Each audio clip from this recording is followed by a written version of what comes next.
por eso es que yo tengo todavía en deuda que estudiemos esa canción satánica.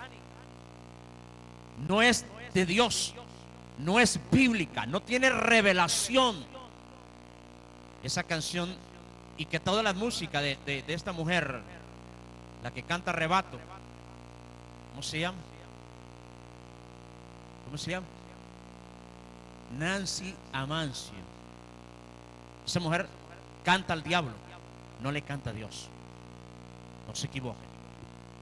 Alguien me ve en la televisión, no vaya a apagar el televisor porque diga, ya se atravesó ese pastor loco. Aguántese un poquito. Dice Nancy Amancio en su canción, dice que con los hijos de Dios nadie se mete. ¿No has leído la Biblia entonces? Porque un hombre recto, santo, temeroso de Dios y apartado del mal, del cual Dios dio testimonio, y le dijo al diablo, cuando el diablo llegó a pasear allá arriba, le dice: no has considerado, no has visto, no has analizado la vida de un hombre en la tierra que es temeroso de Dios, recto, justo y apartado del mal. ¿Cómo doble? Dios dando testimonio. Óigame, en el caso de Job, no fue el diablo el que fue a acusarlo, sino que Dios se le ocurrió. O sea, el diablo no andaba ni pensando en Job en ese momento, saber a qué iba el ingrato. Y a Dios se le ocurrió, hermano, decirle al diablo: ajá, diablito, yo quiero hacerte una pregunta. ¿Alguna vez te has paseado por cierto lugar donde hay un hombre con estas características? Y le dijo el diablo: sí, me he dado mis vueltas por ahí. Ajá, ¿y qué pasa? No, sí, está imposible la cosa. Yo me atravieso por ahí, pero está amurallado. Y le dice el diablo: ¿me permitirías que lo toque? Y yo me imagino en la canción esa, ¿cómo harán? Porque Dios en ningún momento le dijo: no, diablito, no se te ocurra. Cuidado, con los hijos de Dios nadie se mete. Le dijo Dios: vamos, prueba, tócalo, y vas a ver que me sigue amando. Y le dijo al diablo: no, yo sé que si yo lo toco, que si yo me meto con él, que si yo le hago la vida imposible, va a blasfemar en tu presencia y se va a enojar y se va. Y le dijo Dios: bueno, está bien, vamos, hazlo. Entonces, hermano, ¿a dónde está ese verso en la Biblia que diga que los hijos de Dios con nosotros el diablo no se mete? Si la Biblia dice, esto lo estudiamos en la primera parte de esa enseñanza. Si la Biblia dice que cuando Jesús fue lleno del Espíritu Santo en el bautismo en agua, cuando salió de ahí, dice que el Espíritu Santo vino sobre él, y dice tácitamente y muy claramente, y aquí cito yo creo que antes de leer Mateo 16 voy a regresar un poquito ahí. Lo leímos en Lucas 4 para que avancemos en esto. Yo necesito que tengamos claro esto. ¿Por qué? Porque el mensaje o la enseñanza tiene que ver con la persuasión del cristiano. Usted no puede estar en una iglesia invencible, en una iglesia indestructible, si usted no está persuadido de que eso es real. Tiene que estar persuadido aún en medio de la prueba, aún en medio de ese momento en el que el diablo le esté haciendo la vida imposible. Usted tiene que estar persuadido. El cristiano que no está persuadido se muere. Dice el verso 1 del capítulo 4 del libro de San Lucas: Jesús, lleno del Espíritu Santo, volvió del Jordán y fue llevado por el Espíritu al desierto por 40 días. ¿Y qué dice que hacía el diablo? Lo miraba, lo observaba y decía: ay, pero con los hijos de Dios nadie se mete. ¿Se da cuenta cómo a la gente la emboban hasta con la música? Ajá, y si son capaces de embobarlo con la música, a mí me llaman acá al canal a cada rato: póngame esa alabanza de Arrebato. Que el Señor reprenda al diablo. Es que dice: arrebátale, arrebátale al diablo lo que te robó. ¿Y por qué tengo que yo arrebatarle nada al diablo si yo soy hijo de Dios? ¿Y sabe por qué nosotros? Permítame. ¿Sabe por qué un creyente, un cristiano, deja de percibir las bendiciones de Dios? Las deja de percibir por la desobediencia. Cuando un creyente, un cristiano empieza a vivir en desobediencia a la palabra, sus bendiciones son retenidas. La Biblia dice que el cielo se cierra. Yo cerraré el cielo, dice Dios en Deuteronomio 28. Entonces yo saqué una conclusión muy bíblica y muy teológica y muy espiritual. Si yo como hijo de Dios, por desobediencia, dejo de tener acceso a las bendiciones, no me cabe en esa teología a mí de que las bendiciones se las lleve el diablo si ese es más desobediente que yo. Se da cuenta que no tiene sentido. Que entonces yo vengo y dejo de recibir vamos, que alguien me iba a dar a mí este teléfono. Y como yo entré en desobediencia y en pecado, y alguien que Dios le había puesto en el corazón regalarme un buen teléfono para que yo no ande dando lástima, es un ejemplo. Pero entonces esa persona de pronto siente que no me lo tiene que dar, porque el diablo le mete en la cabeza y le dice el diablo: mira, no le des nada a ese pastor, hombre. ¿Para qué? Mejor disfrútatelo vos, mejor vendelo y te compras otra cosa. Entonces yo perdí la bendición. Pero yo no creo que esa bendición agarre el diablo y que yo después tenga que andar detrás del diablo diciéndole: devuélvemelo. No tiene sentido que si por mi desobediencia yo la pierdo, entonces que la bendición la ande un desobediente peor que yo. No, eso no calza.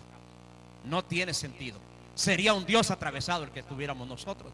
Entonces, ¿cómo yo voy a andar detrás? El diablo no tiene nada, papá.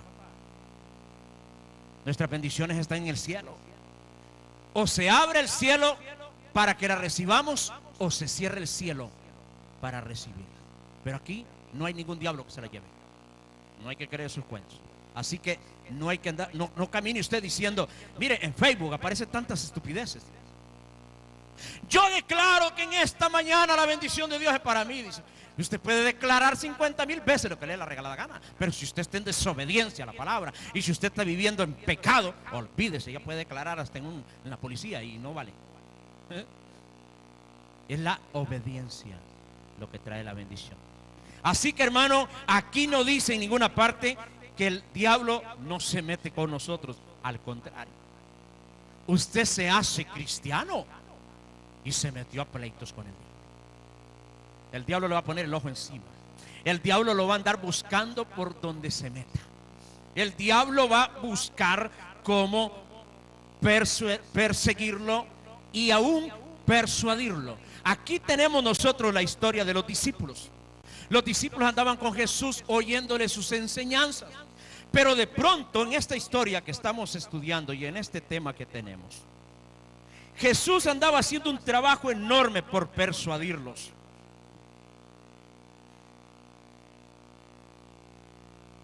Y en el capítulo 16, bueno, mejor dejemos el 16 para luego. Vámonos un poquito atrás, al 11, el que estudiamos en la parte número 4. Capítulo 11 de San Mateo, verso 1.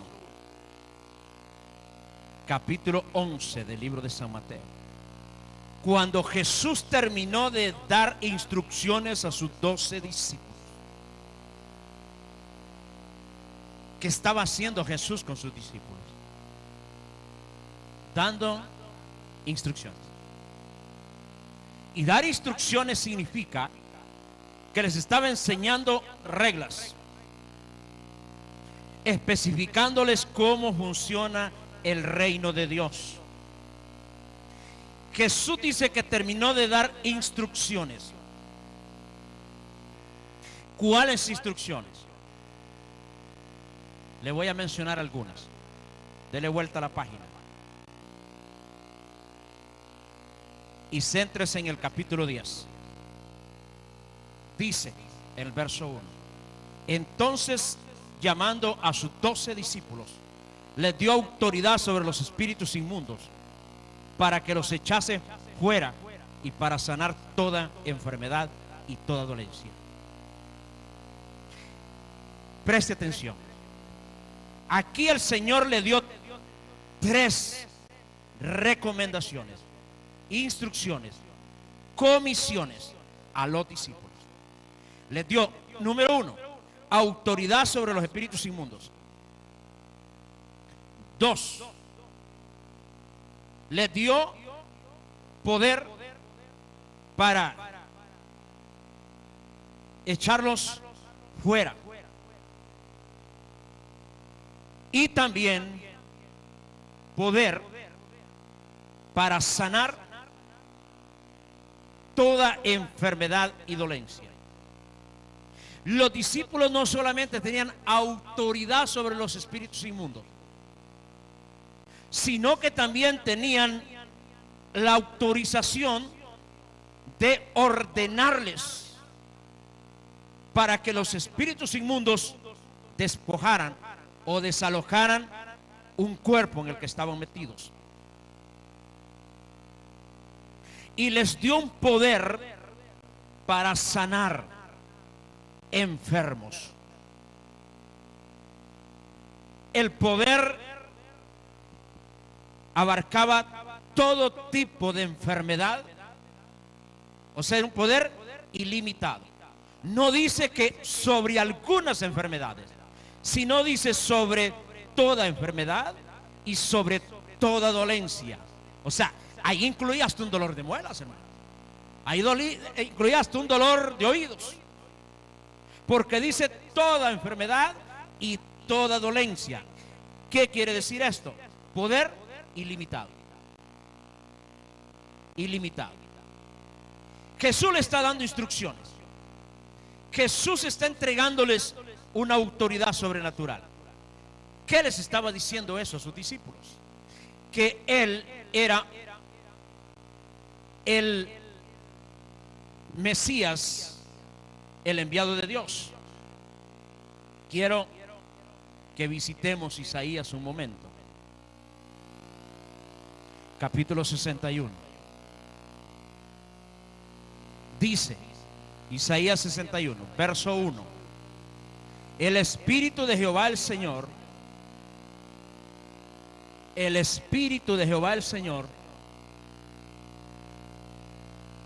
está sobre mí, porque me ungió Jehová, me ha enviado a predicar buenas nuevas a los abatidos, a vendar a los quebrantados de corazón, a publicar libertad a los cautivos y a los presos apertura de la cárcel, a proclamar el año de la buena voluntad de Jehová y el día de venganza del Dios nuestro, a consolar a todos los enlutados, a ordenar que a los afligidos de Sión se les dé gloria en lugar de ceniza, óleo en lugar de gozo, en lugar de luto, manto de alegría en lugar del espíritu angustiado, y serán llamados árboles de justicia, plantío de Jehová para gloria suya. Esta es la misión que tenía que traer el Mesías, un poder ilimitado. El Espíritu del Señor está sobre mí y me ha enviado, me ungió para esto y esto.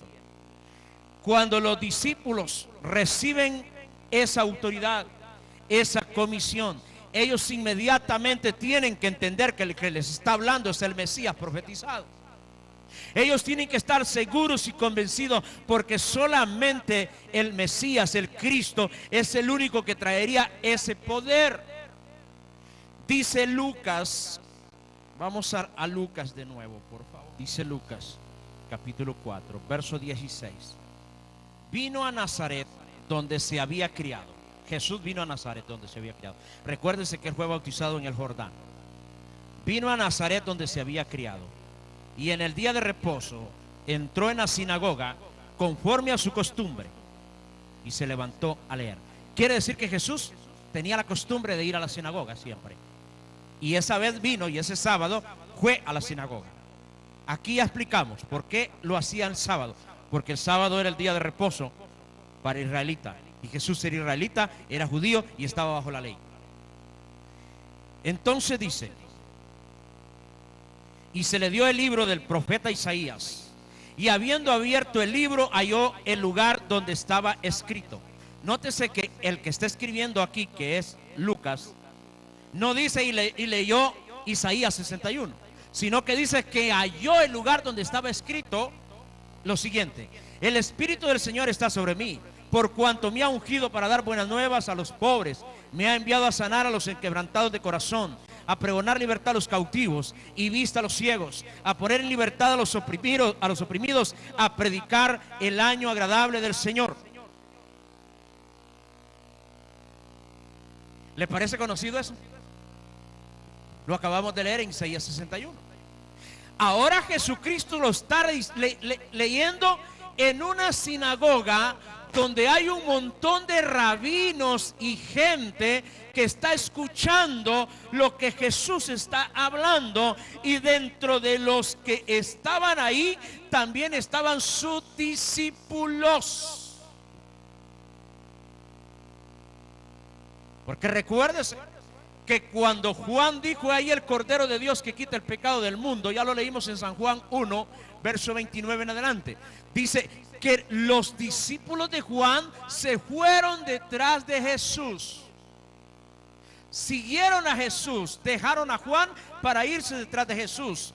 Cuando la iglesia decidió hacer un relevo por Judas, que había sido muerto, dijeron: vamos a elegir un sucesor, pero el sucesor tiene que tener las siguientes reglas o requisitos. Tiene que haber estado con nosotros desde el bautismo de Juan, y tiene que ser testigo de cuando el Señor entraba y salía con nosotros. Quiere decir que el sucesor de Judas, en este caso que pusieron los apóstoles, que yo me agarro a pleito con cualquiera, pero ese no es el sucesor de Judas en la realidad.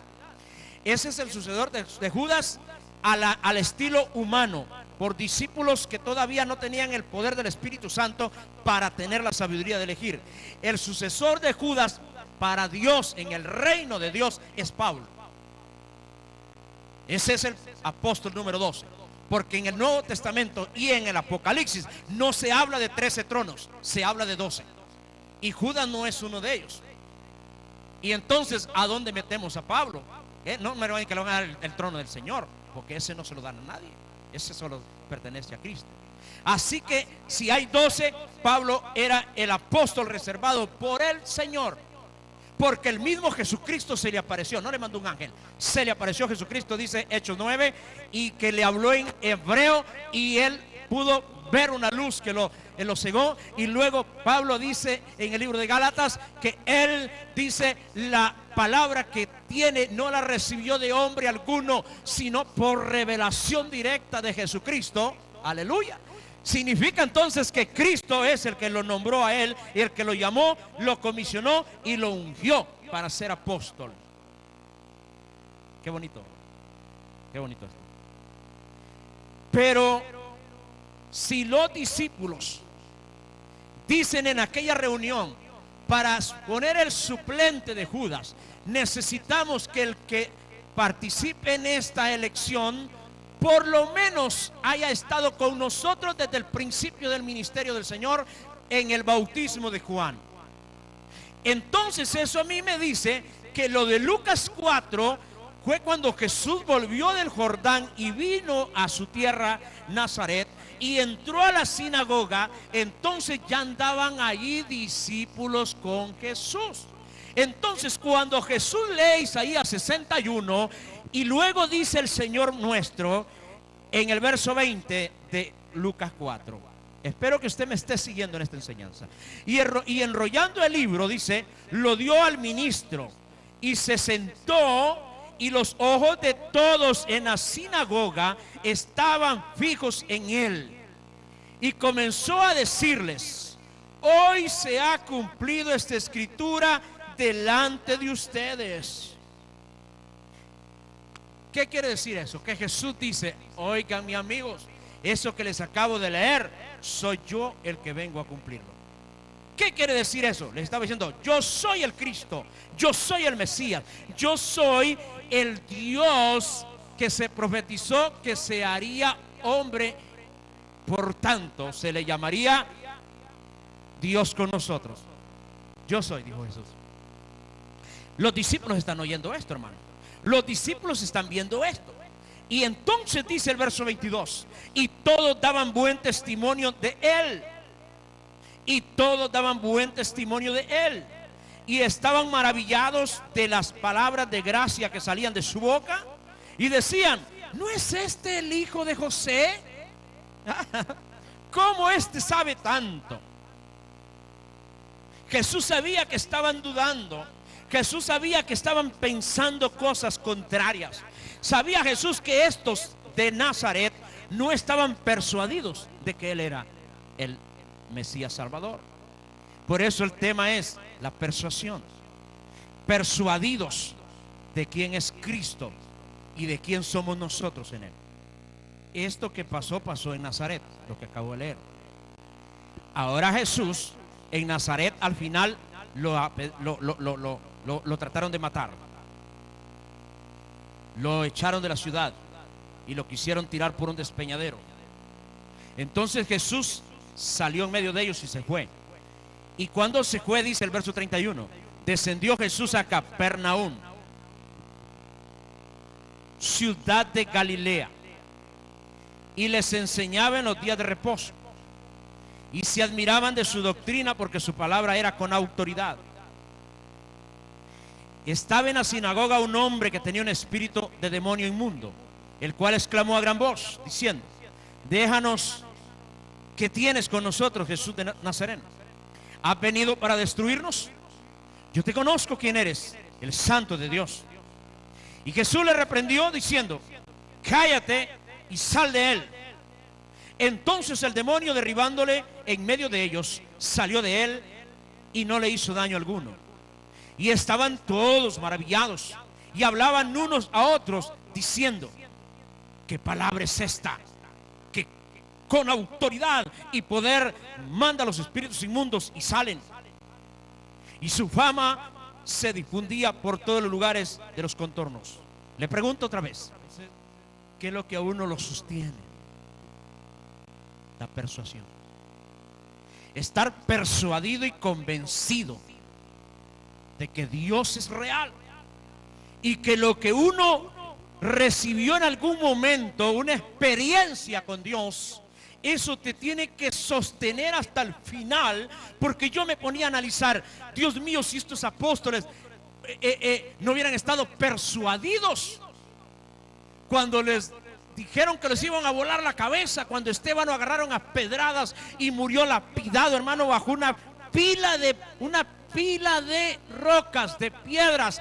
Usted sabe lo que es recibir pedradas, de saber cuánta gente una tras otra hasta que lo dejaron sepultado. Saber que a los discípulos los crucificaban, porque una cosa es que crucificaran a aquellos dos a la par de Jesús, otros eran ladrones. Y ellos sabían que se lo habían buscado y ellos mismos dijeron, nosotros no merecemos este castigo. Pero hermano, un discípulo que por predicar a Cristo, que le dijeron que le iban a crucificar, a menos que renunciara a ese Jesús y hablar de ese camino. Oye, eso es convicción, hermano, decir, no importa, crucifíqueme. Y que aparte de crucificado, le pusieran una montaña de leña a los pies y que le metieran fuego, y de estar crucificado, estar sintiendo las llamas por los pies, quemándolos. Oh, Dios mío, eso es convicción. Y uno, hermano, a veces por una prueba que no es ni gran cosa, diríamos, ya no quiere más y ya está peleando con Dios. Y Dios dice, bueno, entonces yo por eso te envío la prueba, porque necesito saber si estás persuadido, si estás convencido, o si solo es un cuento el que eres mi hijo. Entonces los discípulos, yo quiero que analicemos a los discípulos. Los discípulos estuvieron cuando Juan bautizó a Jesús. Los discípulos estuvieron cuando el cielo se abrió y se oyó la voz. Los discípulos estuvieron cuando vieron la palomita descender y posarse sobre Jesús. Los discípulos estuvieron en la sinagoga en Nazaret cuando Jesús leyó Isaías 61 y le dijo a la multitud, hoy se ha cumplido esta palabra delante de ustedes. Y dice que la gente estaba maravillados. ¿Dentro de quiénes? Ahí estaban los discípulos también abriendo la boca, diciendo: wow, andamos con el mero mero. Luego, cuando ven que a Jesús, quiero que vaya a Lucas 4, verso 20, vamos a ver de dónde lo leo. Oh, Dios mío. Verso 23. Gloria a Dios. Lucas 4, verso 23. Leamos este párrafo. Él les dijo, después que terminó de leer el libro de Isaías, Él les dijo: sin duda me diréis este refrán: médico, cúrate a ti mismo. De tantas cosas que hemos oído que se han hecho en Capernaum, haz también aquí en tu tierra. Quiero que analicemos esto, póngame atención. Jesús está en Nazaret, su tierra. Dice que Jesús se adelanta a los pensamientos de ellos y les dice: ustedes me van a decir, médico, cúrate a ti mismo. O sea, aquí nosotros no creemos en ti porque te vimos crecer, porque te vimos desde chiquitito. Aquí no creemos en ti, ¿sabes por qué, Jesús? Porque esa silla en la que está sentado, nosotros se la encargamos a tu papá. Y tú fuiste que la trajiste cuando eras un mocoso de 8 años. Nosotros aquí te hemos visto, y ¿cómo vas a decir que sos hijo de Dios? Si sabemos que sos hijo de José y de María. Entonces, si nosotros no creemos en ti porque sabemos quién sos y de dónde vienes y en qué casa creciste, entonces haznos milagros para creerte. Eso es lo que estaban diciendo. Así como los has hecho en Capernaum. Entonces, hermanitos, significa que Jesús ya había hecho milagros en Capernaum antes de llegar a Nazaret. Ya había hecho milagros, él mismo lo está reconociendo. Le pregunto, ¿habían visto estos milagros también los discípulos? Sí, porque andaban con él. Entonces vea cómo va la historia. Todo lo que ya le dije anterior. Luego los milagros de Capernaum. Luego lo ven a Jesús leer Isaías 61. Lo escuchan decir: esta palabra se cumple hoy, o sea, en mí. Pero entonces Jesús les dice, verso 24: de cierto os digo que ningún profeta es acepto en su propia tierra. Y en verdad os digo que muchas viudas había en Israel en los días de Elías, cuando el cielo fue cerrado por 3 años y 6 meses, y hubo una gran hambre en toda la tierra. Pero a ninguna de ellas fue enviado Elías, sino a una mujer viuda de Sarepta de Sidón. Y muchos leprosos había en Israel en tiempos del profeta Eliseo, pero ninguno de ellos fue limpiado, sino Naamán el sirio. O sea, como diciéndoles Jesús, Elías no lo atendió una viuda israelita, sino que le tocó que ir a una extranjera. Eliseo tenía el poder de Dios para hacer milagros, pero no sanó a ningún judío, sino que terminó sanando a un asirio, a Naamán. Como diciendo, creía más un extranjero que uno de su tierra. Entonces Jesús está en una discusión diciéndole: yo soy de aquí, muchachos. Yo crecí en esta casa, allá muy cerquita donde ustedes saben, allá donde está la carpintería. Ustedes saben, es cierto, de acuerdo, yo estoy de acuerdo con usted. Pero yo vengo a convencerlos de que yo soy algo más que el hijo de José y María. Los discípulos, hermano, Jesús los llevó a Nazaret a tener este encuentro, porque sabía que los discípulos tarde o temprano se darían cuenta de su origen. Tarde o temprano alguien les iba a decir a los discípulos: óigame, ¿por qué ustedes siguen ese hombre?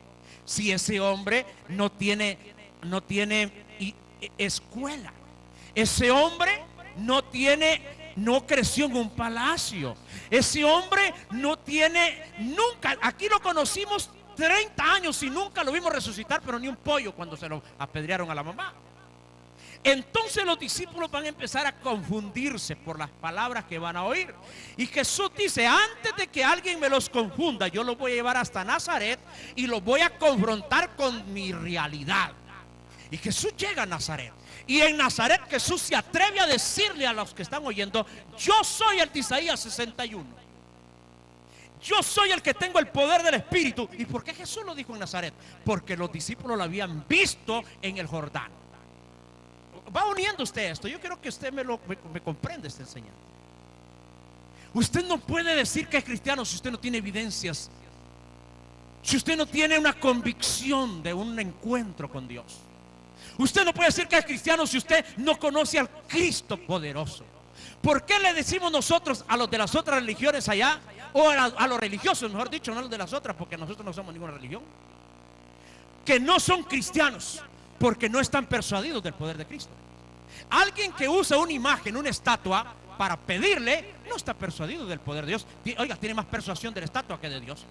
Por favor. ¿Cómo es posible que tengan más fe de arrodillarse ante un muñeco de madera, de cemento, de yeso, de mármol, de plata o hasta de oro?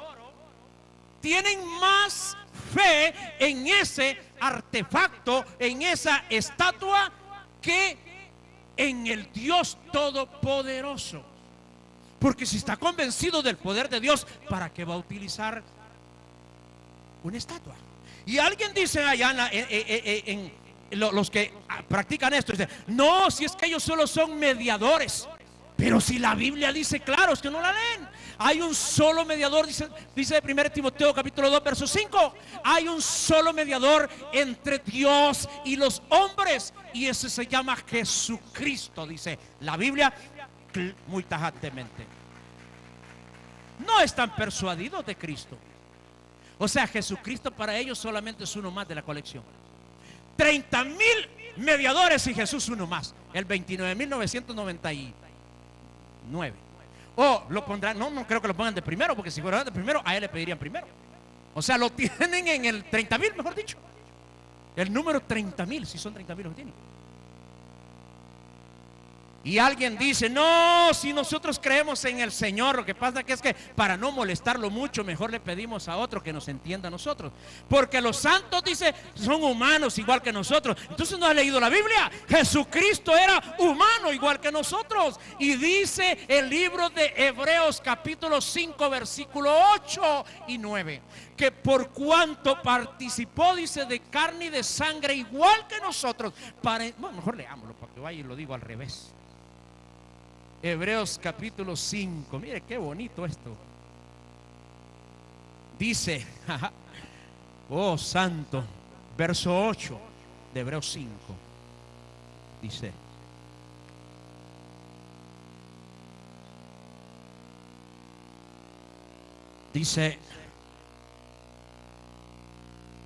y aunque era hijo, ¿hijo de quién? Hijo de Dios. Está con mayúscula, mire.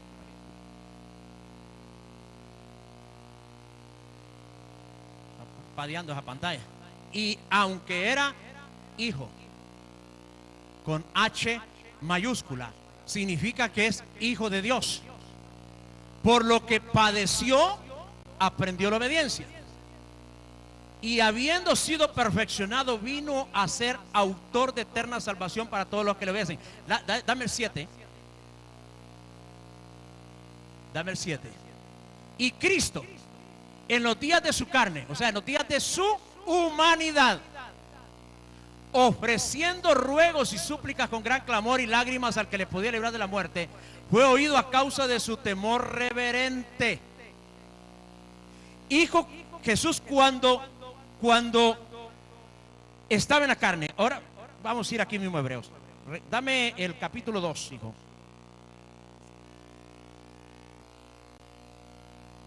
En el verso 14, aquí está el contexto. Súbemelo. Hebreos 2:14.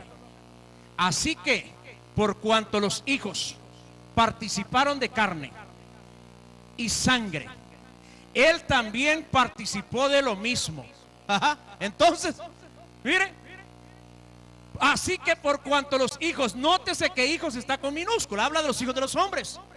Así que por cuanto los hijos participaron de carne y sangre, o sea, así como nosotros somos humanos, Él también participó de lo mismo. También se hizo humano. Ahora veamos Timoteo. Padre lindo. Jesús, gracias.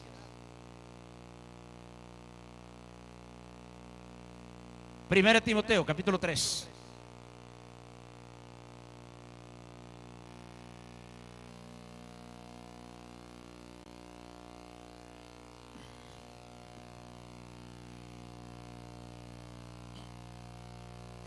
Verso 16.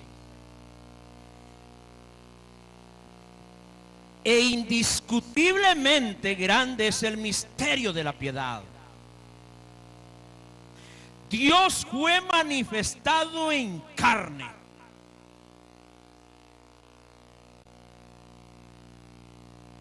Dios fue manifestado en carne. Quiere decir que se hizo humano. Entonces, ¿para qué necesito yo a San Pedro, y a San Pablo, y a San Juan, y a San Judas, y a San Bernardo, y a San Martín, y a San Roberto, y a San Candelario, y a San... ¿cuántos santos? Millones. Y ahora también ya le van a pedir a San Juan Pablo II y a San Juan 23 y ¿quién otro de los que acaban de nombrar ahorita por ahí? ¿Qué enfermedad mental? No se ha muerto el Benedicto 16, pero cuando se muera también. No, es que ellos no se entienden porque son humanos. No, si Jesús dice que por eso participó de sangre y carne, para entendernos también, para saber lo que nosotros sufrimos, Él lo sufrió. ¿Para qué yo necesito un intermediario o 20 intermediarios si la Biblia a mí me dice claramente en Hebreos 4, verso 16?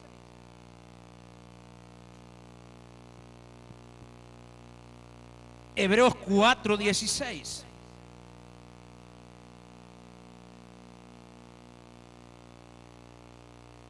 Acerquémonos, pues, confiadamente al trono de la gracia, para alcanzar misericordia y hallar gracia para el oportuno socorro. Acerquémonos confiadamente al trono de la gracia. Acerquémonos confiadamente. Acercarse confiadamente significa, hermano, que usted tiene derecho a abrir la puerta y entrar con confianza. Ese es el poder que Dios le ha dado a usted como parte de la iglesia de Cristo. Si usted es parte de la iglesia de Cristo, tiene un poder ilimitado y usted tiene el derecho de entrar a la mismísima presencia de Dios sin andarle pidiendo permiso a nadie.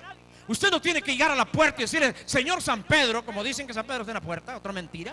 Señor San Pedro, fíjese que yo soy don fulano de tal, yo soy Selvin Díaz allá en la tierra, y fíjese que yo soy pastor así pero fíjese que la verdad es que yo no sé, pero me podía dar permiso usted de pasar. Señor San Pedro, por favor, si viera que hay una tierra, yo sí hablo de usted, y hablo bonito. Y dice San Pedro: espérate, quiero hablar con un ángel allá a ver si se puede. Y San Pedro cierra la puerta, hermano, y le grita a un ángel: ¡hey! Gabriel. Ajá, ahí al otro lado de la puerta hay un tal fregado que dice que se llama Selvin Díaz. Y dice que es pastor, pero a ver, será como tanta mentira que hay, tanto fregado que viene diciendo que es algo en la tierra y no es nada. ¿Lo conocés vos? Vos que sabés ir allá a la tierra, porque yo aquí me tienen en la puerta y a la tierra no volví desde que me morí.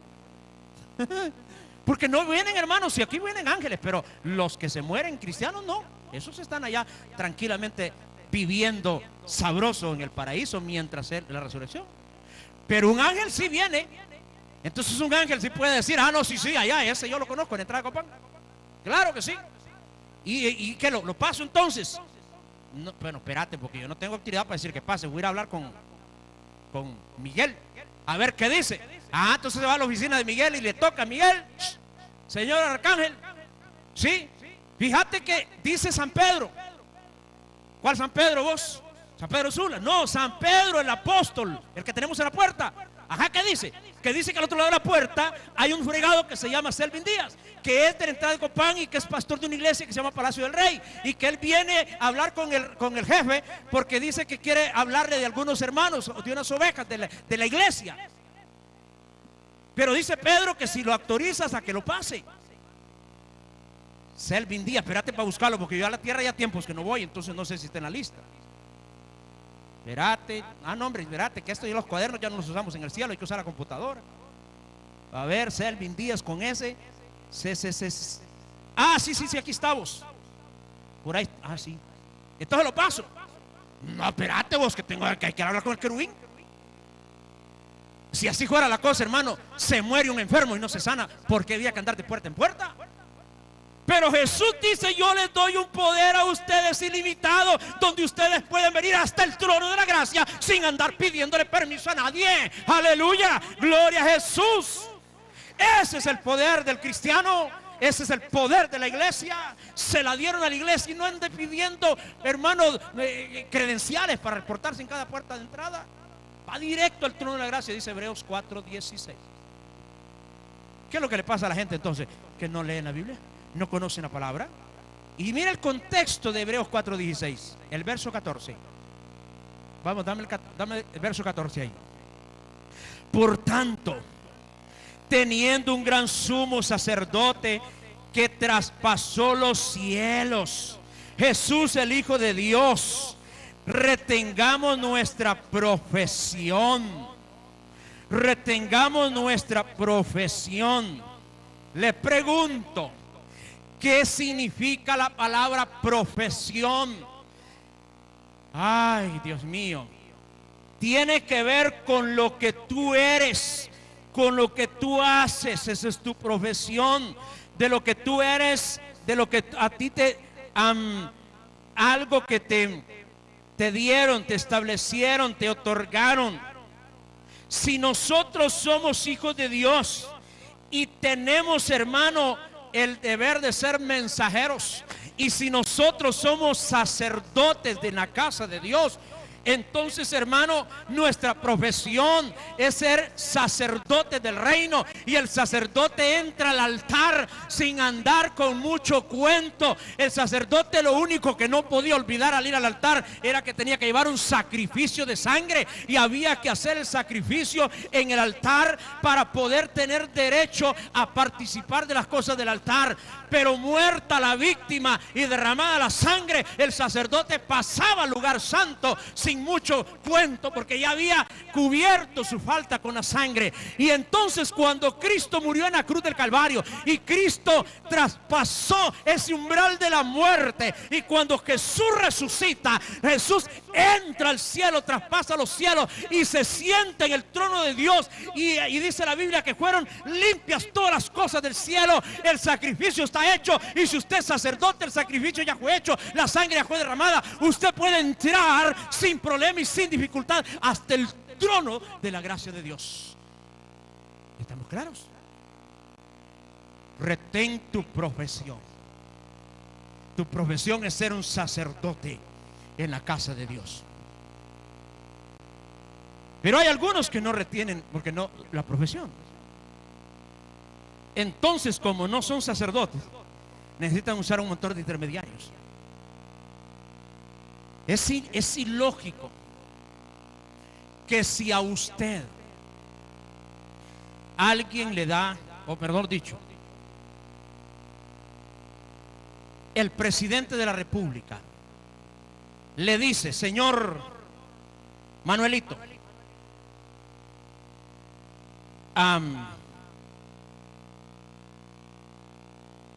quiero decirle que usted está invitado a la casa presidencial. Puede venir hasta mi despacho cuantas veces usted necesite de mí. Le voy a otorgar esta credencial.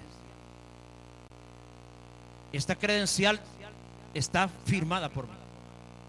Y significa que cuando usted llegue aquí, mientras usted traiga esto aquí enfrente, nadie lo va a parar. Usted tiene entrada hasta mi oficina. ¿Cómo se sentiría el presidente de la nación cuando llegue el conserje que está al otro lado de la puerta y le diga: señor don fulano de tal, señor presidente, el capitán que está ahí en la grada dice que le dijo el teniente, que el teniente le dijo el sargento, y que el sargento le dijo el cabo que está allá en el portón allá de la calle, que dice el que está en la caseta de vigilancia, que ahí hay un joven que se llama Manuel Reyes, ¿qué? Bonilla, que dice que si puede pasar. Oiga bien, llegó a las 8 y son la 1 y el almuerzo ya se puso frío, porque todavía no lo dejan pasar, porque él llegó al portón a decirle: señor, fíjese que yo vengo a hablar con el presidente, ¿podía usted ayudarme? Espérese, voy a hablar con el cabo que está aquí al otro lado. Señor cabo, vayan del sargento. Señor sargento, vayan del teniente. Señor teniente, vayan del capitán. Señor capitán de guardia presidencial, dígale al conserje que está al otro lado de la puerta. Y el conserje se lo dice a la secretaria que está al otro lado, y la secretaria se lo dice al presidente. El almuerzo se fríe, hermano, cuando tiene credencial. Cuando él llega al portón, usted solo tiene que decir: abran. Y donde le ven esa credencial, dicen: no vayan a detener a ese muchacho, porque Dios guarde, invitado especial del presidente. ¿Qué es ilógico? ¿Qué cree que le haría el presidente cuando lo mire llegar a la 1? Oiga, señor, ¿y que usted no cree en eso que yo le di? ¿Para qué la anda ahí en el pecho? De adorno. No, sí, yo se la di para que usted pase de paso. Así está la gente. No ha entendido el poder que Dios le ha dado ilimitado. Un poder para entrar hasta su presencia. Anda tocando a un montón de gatos abajo para hablar con el presidente. Así hay mucha gente, señora Virgen de los Remedios, no sé ni cómo se llama. La Virgen de la Pasote, ¿no? ¿Cómo? La Virgen de la Mercedes. Por ahí anda. Señora Virgen de los Remedios, intercede por mí ante San Juan, o ante San Judas no sé cuál. Y San Judas intercede por mí ante no sé quién. Y vos intercedes ante el otro. Y el otro ante el otro, hasta que llegan donde el Señor Jesucristo. Cuando eso sucede, el muerto ya está, el enfermo ya se murió, mejor dicho. No, hermano, entrada directa. Eso es. Entonces los discípulos, Jesús quería convencerlos. Cuando ustedes les digan que yo soy el hijo de María y José, yo quiero que ustedes sepan que yo soy más que el hijo de María y de José. Entonces va a su tierra y ante su pueblo agarra Isaías 61 y lo comienza a leer. Y luego dice: esta palabra se ha cumplido hoy delante de ustedes. Y la gente dijo: wow, pero nosotros sabemos quién sos. ¿Cómo es que sos el de Isaías 61? Entonces los discípulos dicen: ay, Dios mío, esto sí está complicado. Entonces Jesús va a la siguiente parte. Permítame, aquí nos fuimos con esto. El video lo dejamos para la próxima. Dios santo. A ver hasta dónde llegamos con esta enseñanza. San Juan 4. Con esta parte nos vamos. Perdón, ¿qué dije? San Lucas 4. Lucas 4. Donde estábamos leyendo. Estábamos leyendo Lucas, sí va. Dice: Jesús los alborota cuando les dice que rechazaron a Eliseo, que rechazaron a Elías. Así ustedes también. Entonces dice el verso 28: al oír estas cosas, todos en la sinagoga se llenaron de ira. Se llenaron de ira.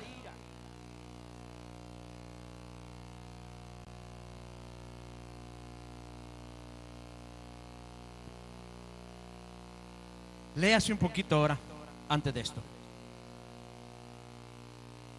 El verso 22. Y usted va a comparar estas dos cosas y se va a sorprender. Verso 22. Y todos, después de que Jesús les dijo: y se ha cumplido esta escritura delante de ustedes, dice el verso 22. Y todos daban buen testimonio de él. Y todos daban buen testimonio de él. Y estaban maravillados de las palabras de gracia que salían de su boca. dice que todos daban buen testimonio de él. O sea, cuando Jesús les dijo y se cumplió esta escritura y esto aquí, entonces dice que la gente comenzó a hablar bonito de él.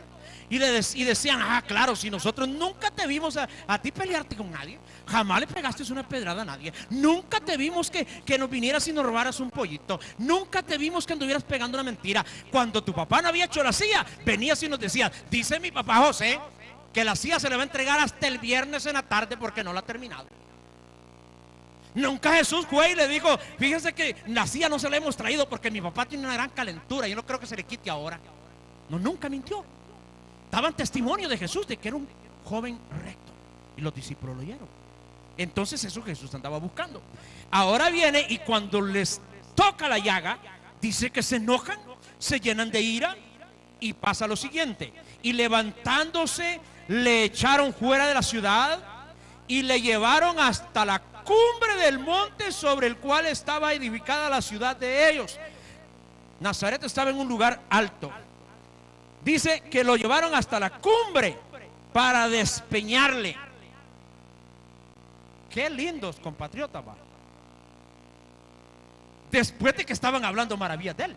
Hermano, esto es muy importante que lo entendamos. Cuando nosotros le predicamos la verdad a la gente, no siempre le vamos a caer bien. Cuando usted no les toca la llaga, usted es el más bonito del mundo. Hasta flaco me dicen a mí. Pero cuando ya se molestan, ese gordo predicador. Así pasa, hermano. Entonces dice, terminando aquí, lo llevaron para despeñarle, o sea, para tirarlo por el despeñadero. Pero mire lo siguiente, yo quiero que usted mire esta escena. La multitud lo lleva posiblemente a empujones. Lo van empujando. Jesús va buscando salir de la ciudad, pero lo van empujando. Y Jesús lo permite. Y llegan hasta el despeñadero. Jesús quería que sus discípulos vieran esto. Entonces los discípulos están pensando, si este es el Mesías, si lo que vimos en el río, lo que vimos con Juan, el Espíritu Santo, la unción, el poder,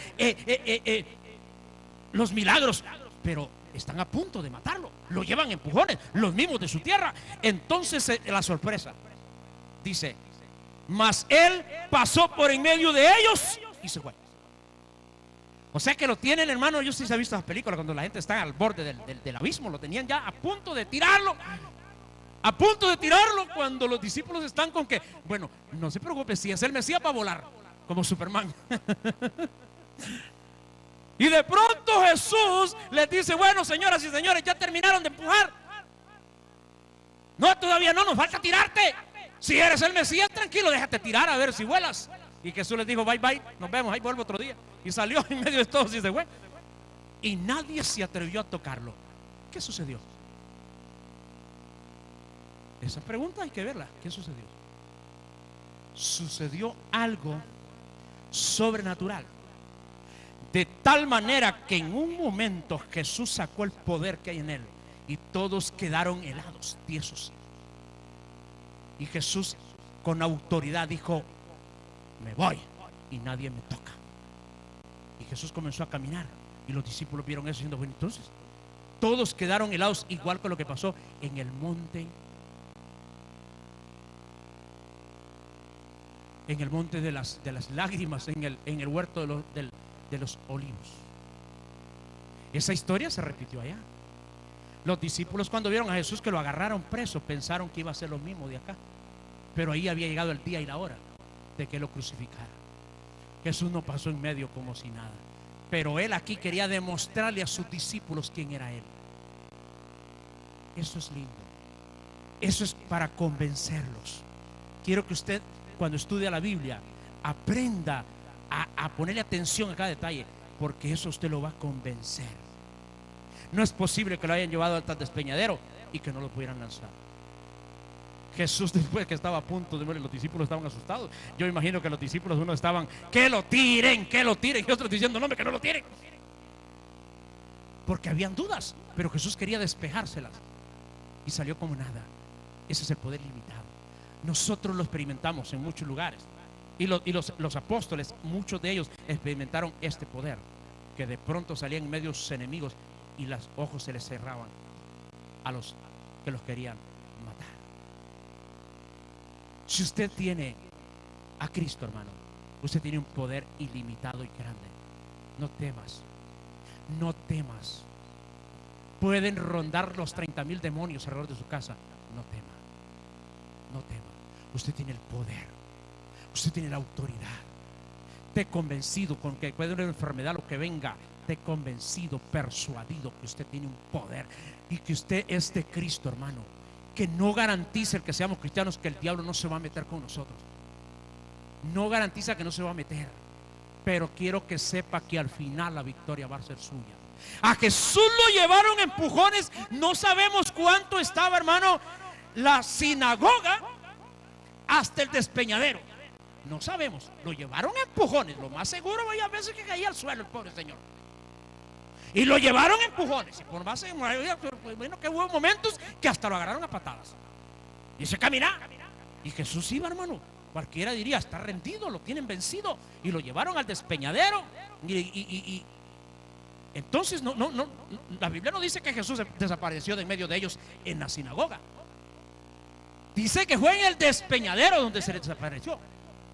O sea que no hay una garantía de que el diablo no va a hacer contigo.